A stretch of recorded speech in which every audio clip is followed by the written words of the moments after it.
Humans are OP. We don't heal. We harden Part 1. The observation Thessens had worked as a senior medic on orbital station Kiva for 12 cycles.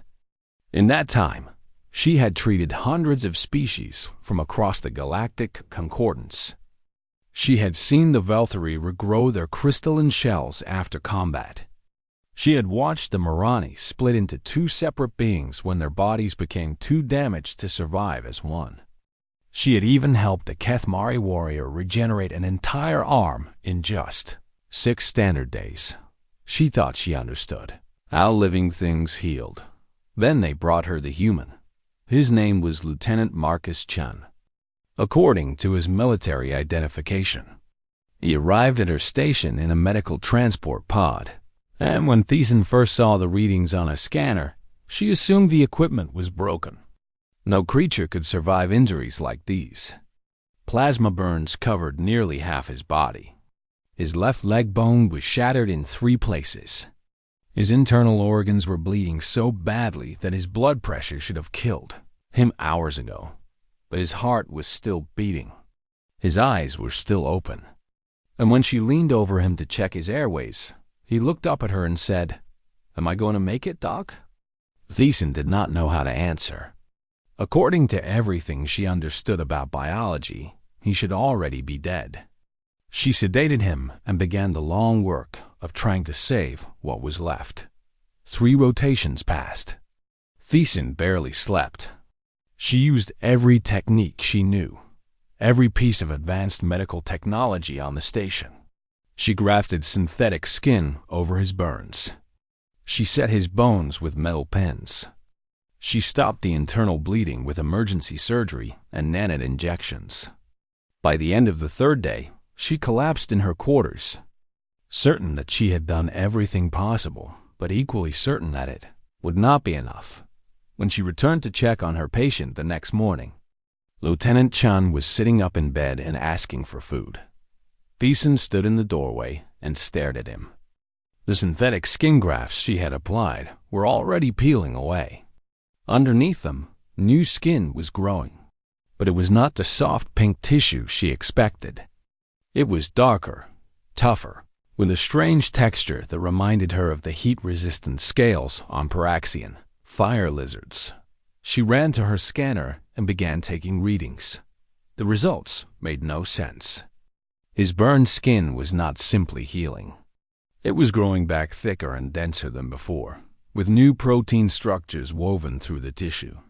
When she tested a small sample, she found that it was now partially resistant to plasma heat. The same weapon that had nearly killed him would now cause only minor burns. His shattered leg bone told an even stranger story. The fractures were healing faster than her models predicted, but more importantly, the new bone was different. It was harder, denser, reinforced with mineral deposits that had not been there before. If someone tried to break his leg in the same place again, they would fail. The bone would not give. Even his cardiovascular system had changed. The internal bleeding had damaged several major blood vessels, so his body had simply grown new ones. Alternative pathways now carried blood around the wounded areas, creating a backup system that would keep him alive even if the original damage returned. Thiessen sat down heavily in her chair. Her species, the Veluxi, were known for their analytical minds. They did not panic. They did not jump to conclusions. But what she was seeing went against everything she knew about how living creatures worked. Most species healed by returning to their original state. Their bodies worked to restore what was lost, to go back to normal. But this human was not going back to normal. His body was moving forward. It was taking the damage and using it as a blueprint for something new, something stronger. He was not healing. He was adapting. She filed her report with the Xenobiology Council that afternoon. She included all her scans, all her readings, all her observations. She expected them to be as shocked as she was. Instead, she received a polite response telling her that her equipment was likely malfunctioning and that she should have it serviced at the next opportunity.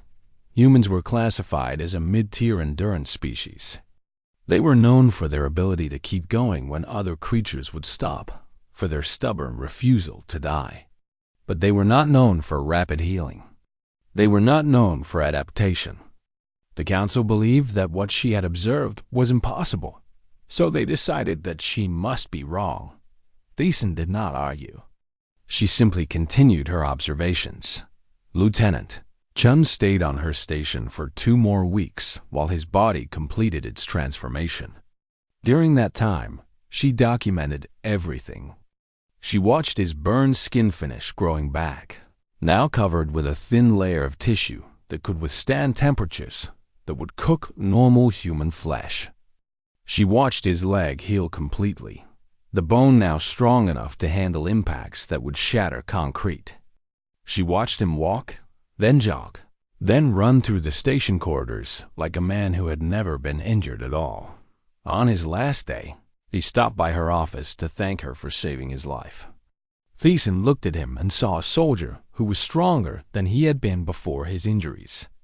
Not despite what had happened to him, but because of it. "Lieutenant," she said carefully, "may I ask you a question?" "Of course, Doc. Does this happen to all humans? This transformation?" He smiled at her, and there was something knowing in his expression. "You mean the way we bounce back?" "That is not what I would call it.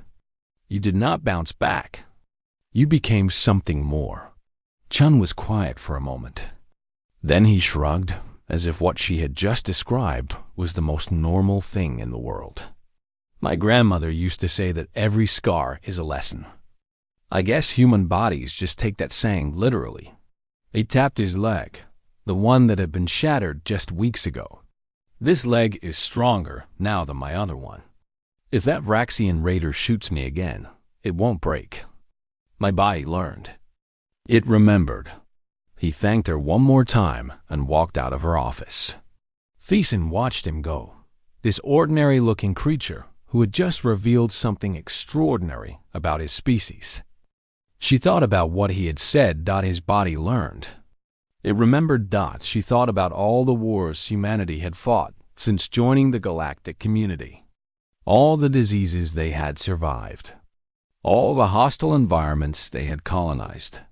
And she wondered, for the first time, what exactly the galaxy had been teaching them.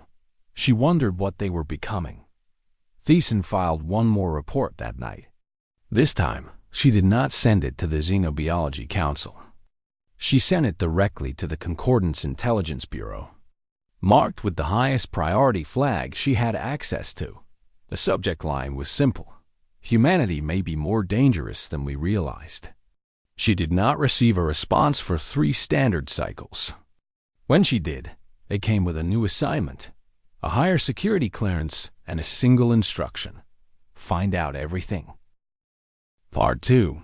The patent ambassador Yeloth had spent her entire career studying dead civilizations. As the senior archivist for the Galactic Concordance Historical Division, she had cataloged the rise and fall of over 2,000 species. She knew how empires were built and how they crumbled. She understood the patterns of history better than almost anyone alive. That was why the humans bothered her so much. Humanity had joined the galactic community only 80 standard cycles ago. In cosmic terms, they were infants. They had no great fleet, no ancient technology, no legendary warriors. They were soft-bodied creatures from a small planet with a single moon, and by all logical measures, they should have been conquered or absorbed by a larger power within their first decade. Instead, they were thriving. And Yeloth could not figure out why it started as a small research project. She pulled humanity's military records from the classified archives, looking for some advantage she might have missed. What she found instead was an anomaly that kept her awake for the next 30 cycles. The Battle of Proxima Station had been humanity's first major military engagement. A fleet of Vraxian raiders had attacked one of their outer colonies, expecting an easy victory against a young species with limited defensive capabilities. The first battle was a disaster for the humans. They lost 60% of their forces. Their weapons were ineffective against Vraxian armor. Their ships were too slow to dodge Vraxian pulse cannons. They retreated in chaos, leaving the colony to be looted. 8 months later, they came back. The second battle should have been a repeat of the first. The Vraxians had the same ships, the same weapons, the same tactics. But something had changed. Human casualties dropped to 12%. Their pilots flew differently, anticipating Vraxian attack patterns before they happened. Their ground troops moved through pulse cannon fire like it was rain, taking hits that should have killed them and keeping fighting. Yeloth requested the autopsy reports from fallen human soldiers. What she read made her mandibles click with disbelief. The humans who died in the second battle had different bones than normal members of their species, denser, harder, reinforced with mineral structures that partially deflected Vraxian pulse rounds. Their muscle tissue was tougher, their skin thicker. These were not genetic modifications or cybernetic enhancements. These were natural biological changes that had occurred in less than one standard cycle. The survivors of the first battle had changed. Their bodies had learned from the damage and rebuilt themselves to resist it. And somehow, impossibly, some of those changes had already begun appearing in humans who had never fought the Vraxians at all. The L single quotes OTH began digging deeper. The Kepler colony plague was a tragedy that every species in the Concordance remembered. A hemorrhagic virus had swept through one of humanity's largest settlements, killing 30,000 people in just 3 months. The virus was so aggressive that medical teams could not even enter the colony to help. They had to wait outside and watch as the death toll climbed. Then, suddenly, it stopped. The virus burned through the population and ran out of victims. The survivors stumbled out of the colony, sick but alive. Everyone assumed they had simply gotten lucky, that some random genetic variation had protected them.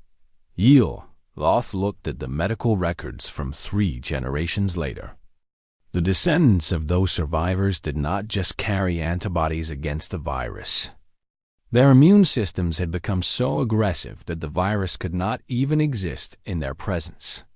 Researchers tried to culture samples of the plague using blood from Kepler descendants. The samples died within hours. The human immune system had not just learned to fight the virus. It had learned to destroy it completely. The gravity mines of Helion 4 told a similar story. When humans first tried to work in the 2-3G environment, their bodies broke. Bones shattered. Hearts failed. Spines compressed. The early miners suffered horrible deaths, and many people argued that humans should simply abandon the project. They did not abandon it. They kept sending workers, and the workers kept dying, but each generation died a little less. The children of miners were born with stronger bones. The grandchildren were born with denser muscles and more efficient hearts. Within 2 decades, the colonies were producing humans who walked through 2-3G like it was nothing. Their skeletons had become so dense that they registered as partially metallic on standard scanners. Yeloth sat in her archive chamber, surrounded by data screens filled with similar examples. Diseases that had killed millions, now unable to infect human descendants. Weapons that had slaughtered armies, now barely able to wound human soldiers. Environmental hazards that had wiped out colonies, now home to humans who thrived in conditions that would kill their grandparents. Every threat humanity faced, their species absorbed. Every disaster became a lesson. Every enemy became a teacher, and they were learning very, very quickly. Yeloth was not a military strategist, but she understood enough about war to see what this meant. The Concordance had been fighting small conflicts with humanity for decades. Border disputes, trade wars, proxy battles through allied species. Each conflict was meant to weaken humanity, to keep them contained, to prevent them from becoming a threat. Instead, each conflict was making them stronger. She pulled up a list of every weapon the Concordants had used against humans in the past 80 cycles. Plasma cannons, neural disruptors, biological agents, radiation bombs, gravity manipulation, sonic weapons. The list went on and on, each entry representing thousands of human deaths. And each entry, she now realized, represented a lesson that humanity would never need to learn again. She drafted her report with shaking appendages. She classified it at the highest level and sent it directly to the Concordance Security Council. The recommendation was simple and urgent. Cease all hostile actions against human territories immediately. The Council responded with confusion. Humanity was weak, they said. Humanity was primitive. Yes, they were resilient, but they posed no real threat to established powers. Why would the Concordance stop pressing its advantage? Eloth wrote back with a single paragraph. We are not fighting a species. We are fighting an optimization engine. Every attack we launch, every weapon we deploy, every virus we engineer teaches them how to defeat us. We have spent 80 cycles hammering them, and all we have done is forge them into something we cannot break. If we continue this path, we will create our own destroyers. I recommend immediate cessation of hostilities, not out of mercy, but out of survival. The Council did not respond. 3 cycles later, Eloth was reassigned to a remote archive station on the edge of Concordant space. Her research was classified, her recommendations ignored. The military continued its operations against human territories. Confident in their superior numbers and technology, Eloth watched from her distant post and waited for the consequences she knew were coming. She had seen the pattern. She understood what humanity was becoming. The rest of the galaxy was still making the same mistake. They thought they were fighting a war. They were actually running a training program. Part 3. The test fleet commander Vorth had conquered 17 worlds for the Crethful Dominion. He had crushed rebellions, exterminated resistance movements, and broken the spirits of species far older and prouder than humanity. When the reports about human adaptation crossed his desk, he laughed so hard that his subordinates grew nervous. Humans? A threat? These soft, fragile creatures that died from minor infections? These short-lived beings that could not even regrow a lost finger? His own species, the Crethval, were the greatest warriors in the galaxy. A Crethval soldier could regenerate a severed limb in days. Their scales could deflect blade strikes. Their 4 hearts meant they could keep fighting even with catastrophic injuries. They had dominated 3 spiral arms through pure biological superiority. The idea that humans could somehow match them was insulting. But Vorth was also curious. If humans truly could adapt to threats, then perhaps they could be useful. Perhaps they could be improved. And if the process was studied carefully, perhaps the Crethval could learn their secrets. He authorized what the military called the Crucible Protocol. A small human colony on the planet Threshold 7 was selected for the experiment. 12,000 humans lived there, mostly farmers and miners with no military presence. They were isolated from the rest of humanity, easy to contain, easy to monitor. Vorth established a research station in orbit and gave his scientists a simple instruction: push the humans to their limits and document what happens. The first year, they increased the planet's gravity. Generators buried deep underground raised the surface. Gravity from 10G to 15G. The effect was immediate and brutal. Elderly humans collapsed. Children struggled to walk. Workers moved slowly, their hearts straining, their joints aching. The death rate among infants tripled. But Vurath scientists kept watching, and what they saw was remarkable. By the end of the year, the survivors were different. The humans who lived through the gravity increase developed thicker leg muscles and stronger spines. Their hearts grew larger and more efficient. The children born after the change came into the world already adapted. Their bodies built for the heavier gravity from the beginning. The second year, Vorath introduced a respiratory toxin into the atmosphere. The chemical burned human lungs, making every breath painful. Hundreds died in the first month, choking on air that had become poison. The researchers expected the colony to collapse. It did not collapse. The survivors adapted again. Their lung tissue changed, developing new structures that filtered the toxin before it could cause damage. By the end of the second year, the colonists were breathing the poisoned air like it was nothing.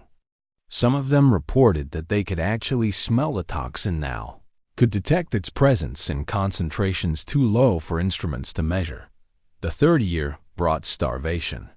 Food shipments were reduced to survival minimums, then cut further. The colonists grew thin and desperate. They should have weakened, should have become fragile and easy to control. Instead, they became efficient. Their metabolism slowed to almost nothing. Their bodies learned to extract every possible calorie from the smallest amount of food. They stopped wasting energy on anything unnecessary. Some of the researchers noted that the colonists seemed sharper now, more focused, as if their brains had optimized along with their bodies. Vorath watched the experiment with growing unease. This was not supposed to happen. Species did not change this fast. Evolution took thousands of generations, not a handful of years.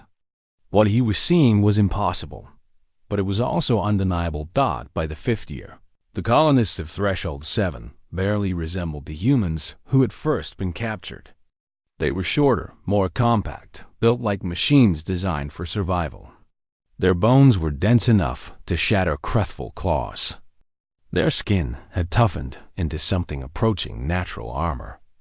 Their eyes had changed, adapted to the low-light conditions Vorath had imposed during Year 4. They could see in near-total darkness now, and there was something else. Something Vorath had not anticipated. They were angry.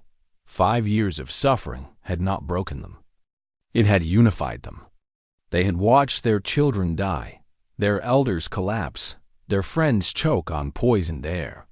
They had starved and struggled and suffered through every torture Vorath scientists could devise. And through it all, they had grown stronger. They had also grown patient. The breakout happened on a night when Threshold 7's 3 moons aligned, creating the deepest darkness the planet had experienced in decades. The Crethful guards were equipped with night vision, but the humans did not need equipment anymore. They could see in the dark as well as any predator. The first guard died without making a sound. The colonists had learned to move silently during the starvation years, when every unnecessary motion wasted precious energy. Now they used that skill to slip through the compound like ghosts. The second guard managed to fire his weapon before he fell. The plasma bolt hit a human woman in the chest. She stumbled, then kept coming. Her skin had adapted to plasma heat years ago. The burn was superficial. She reached the guard before he could fire again. By the time Vorath received the alert, the colonists had already reached the armory. By the time he mobilized his response team, they had captured the communication center. By the time he tried to flee to his shuttle, they were waiting for him. The human who stopped him was a man named Thomas Reed. 5 years ago, he had been a farmer. Now he was something else entirely. His body was a record of everything Vorath had done to his people. Dense bones from the gravity, filtered lungs from the poison, efficient muscles from the starvation, sharp eyes from the darkness, and behind those eyes, 5 years of rage. "You wanted to see what we could become," Reed said, his voice calm and cold. "You wanted to test us, to break us, to study us." He stepped closer, and Vorath realized with horror that he was afraid. He, a Crethful commander who had crushed a dozen species, was afraid of this small, soft creature that should have died 100 times over. Consider the test complete, Reed said. The last transmission from the Crucible facility was Varath's voice, screaming a warning that would never reach Krethval High Command. His words echoed through the empty communication channel, heard by no one who could act on them. They remember. Their bodies remember everything we did to them. They will never forget. They will never. The transmission cut off. The colonists of Threshold 7 took Varath ships and flew toward human space. They carried with them 5 years of adaptation, 5 years of suffering, 5 years of lessons written into their very flesh and bone. They also carried a message for the rest of humanity. The galaxy had been testing them. The galaxy had been teaching them Dodd. It was time to show what they had learned. Part 4. The Revelation. The Grand Assembly Hall of the Galactic Concordance had not been this full in over a century. Representatives from every major species filled the enormous chamber, their bodies adapted to 1,000 different worlds, their minds shaped by 1,000 different histories. They had gathered because of a single request. The human ambassador wished to address the assembly. Some came out of curiosity. Others came out of fear. All of them knew about Threshold 7. The story had spread through the galaxy like fire, changing and growing with each retelling. A small human colony had been tortured for 5 years, and instead of dying, they had become something new. Something dangerous. Ambassador Sarah Okonkwo walked to the speaking platform alone. She was not tall or physically imposing. She carried no weapons, wore no armor. She looked, to most of the assembled aliens, like any other human, soft, fragile, temporary, but looks could be deceiving. "Thank you for allowing me to speak," she began, her voice calm and clear. The translation systems carried her words to every corner of the massive hall. "I know many of you are wondering why I requested this assembly. I know many of you have heard stories about what happened on Threshold 7. I am here to confirm those stories and to explain what they mean." The chamber was silent. Every eye, every sensor, every attention organ was focused on the small human at the center of the room. For the past 80 cycles, humanity has been at war with this assembly. Not an open war, not a declared conflict, but a war nonetheless. You have attacked our colonies. You have engineered plagues to kill our people. You have tested weapons on our soldiers. You have experimented on our citizens. You have done everything in your power to weaken us, to contain us, to prevent us from becoming a threat. Murmurs rippled through the crowd. Several delegations shifted uncomfortably. The Krethval section was notably empty. Their representatives had declined to attend.